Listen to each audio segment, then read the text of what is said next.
በካህናት ፊት ቀርባችሁ ተበቀሉት፣ ሰይጣንን አዋርዱት፣ የሰራባችሁን ሴራ ተናገሩ፣ ባዶ እጁን አስቀሩት። ስንት ዓመት አንተ ላይ የገነባውን የኃጢአት ግንብ አፍርስበት። ሰይጣን ኩም ይላል። ባዶ ቀረው። ስንት ዓመት የገነባውትን ኃጢአት። ለዚህ ነው እንዳንናዘዝ። አንዴ ካህን መጥፎ ነው ይላል፣ አንዴ ምን ይላል፣ እንዳትናገር ነው። አንዳንዴ ደግሞ ምን አሁን ንስሐ ብትገባ፣ አሁን እዚህ መሃል ብዙዎቻችን ንስሐ ማንገባው ለምንድን ነው? አይ እኔ እኮ አሁን ንስሐ ብገባ ተመልሼ ኃጢአት መስራቴ አይቀርም፣ ስለዚህ አንደኛዬ ጠርቀምቀም ይበልና ይላል። አዎ ብዙ ሰው እንደውም ሲጸልይ ለምን ሞት አብቃኝ ነው የሚለው። አቤት ማለት ሊሞት ሲል ነው ማለት ነው እቅዱ። ገላችንን አሁን በቀን ወይ በሳምንት ብቻ ሳይታጠብ የሚቆይ ሰው የለም። ከታጠብን በኋላ ገላችንን እንቆሽሻለን አንቆሽሽም? አይ መቆሸሻችን ለማይቀር አንደኛውን ጠርቀም ሲል ልንሞት ስለምን አንታጠብ ብትል ታመህ ትቀራለህ፣ ትቆስላለህ። ገላን የምትታጠበው ከስጋ ቆሻሻ ነው። ንስሐ ግን የነፍስ ነው። እንዴት ቀጠሮ ይሰጣል ለንስሐ? ዛሬ እንሙት ነገ እናውቃለን? አናውቅ። የመዳን ቀን መቼ ነው? ዛሬ አይደለም አሁን ነው የሚለው። መቼ ነው? ምናልባት የዛሬዋ ምሽት የመጨረሻዋ ምሽት ልትሆን ትችላለች። እኛ ችግሩ ምን ሞት አይመስልም። ሰው እኮ ቀብር ላይ ቆሞ እኮ ያቅዳል። እኔ ይገርመኛል እኮ ልባችን አይሞትም እኮ። ቀብር ላይ ቆመን እናቅዳለን። አረ ይሄ ሰውዬ እየሞተ ነው እኔ ነገ ሞታለሁ አትልም? 1000 ዓመት አይኖር እንላለን። 100 ዓመት እንኳን አንኖርም። የምን 1000 ዓመት ነው? ማቱሳላ ነህ እንዴ አንተ 1000 ዓመት አይኖርም እምትለው? 100 ዓመትም አንኖርም። እችም እድሜ ሆና ግን ለንስሐ ቀጠሮ እንሰጣለን። የመዳን ቀን መቼ ነው? አቤት የመጨረሻው ምዕመናን ካህናት ኃጢአታችንን ሰምተው ሲጨርሱ የሚሰጡን ቀኖና አለ። ስለሱ አንድ ነገር ነግሬያችሁ ወርዳለሁ።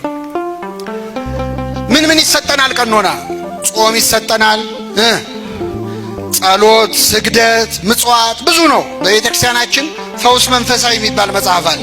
ብዙ አይነት የቀኖና አይነት አለ። ካህን ሊቆጣን ይችላል። አባት ልጁን መቆጣት ይችላል አይችልም? ይችላል። ስራ ሊያዘን ይችላል። ይሄን ቤተ ክርስቲያን ዞራ አጽዳ ሊልህ ይችላል፣ አጥጂ ሊልህ ይችላል። ዋናው ዓላማው ግን ምዕመናን ቀኖና ማለት ሕክምና ነው እንጂ ቅጣት አይደለም።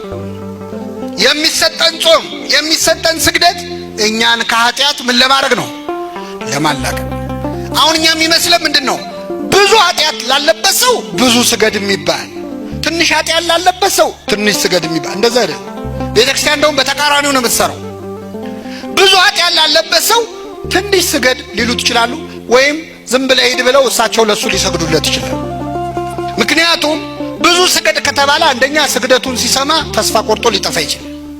ሁለተኛ ችሎ ከሰገደ ደግሞ እንደው ስገድ ብለው ችሎ ከሰገደ እግዚአብሔር ይቅር ያለኝ በቸርነቱ ሳይሆን በምኔ ነው ይላል፣ በስግደቴ ነው እንዳይል። እንደውም አንድ ሰውዬ ምን አደረገ መሰላችሁ? ብዙ ኃጢአት መጥቶ ለካህን ተናገረ። እኛ አባት በሳል ካህን ነበሩ። ሰሙትና አይዞ የኔ ልጅ ብለው 3 ስገድ አሉት። ስንት? 3000 ነው 300 አለ። አይ 3 ስገድ አሉት። 3 ሰግዶ ሄደ። አላመነም። በኋላ ያው ለታሪኩ እንዲመች ነው እግዚአብሔር ማያውቀው የለም። ክርስቶስ ተገለጠና ለምንድነው 3 ስገድ ያሉት ይሄን ሰውዬ አላቸው። ጌታ ሆይ አሉት 3 ስገድ ያልኩት እኔ ጨካኝ ሆኜ ነው። አንተ ብትሆን ኖሮ ኃጢአት ተሰረየችልህ ብለህ በነፃ ምን ትለው ነበረ? ታሰናብተው ነበረ። የኛ ስግደት ምን ሊያደርግልን ነው እሱ? አቤት ቸርነቱ! ስንት ኃጢአት ሰርተህ ወድቀህ ተነሳና ልማር ማለት ከዚህ በላይ ምን ምሕረት አለ? ይቅርታው መጠን እኮ ነው የሚገርመው። እኔ ዛሬ ሳልበላ ዋልኩኝ አልዋልኩ ለሱ ምን ይጨምርለታል? ለኔ እኮ ነው። እንዴት በቀላሉ መማር እንደሚፈልግ አያችሁ? ሰበብ እኮ ነው የሚፈልገው ለመማር ይቅር ለማለት። እና የቀኖና ዓላማው እኛን ወደ እግዚአብሔር ለማቅረብ ነው። ብዙ ኃጢአት ያለበትን ሰው ትንሽ ስገድ ይሉታል። ትንሽ ኃጢአት ያለበትን ሰው ግን ብዙ ስገድ ይሉታል።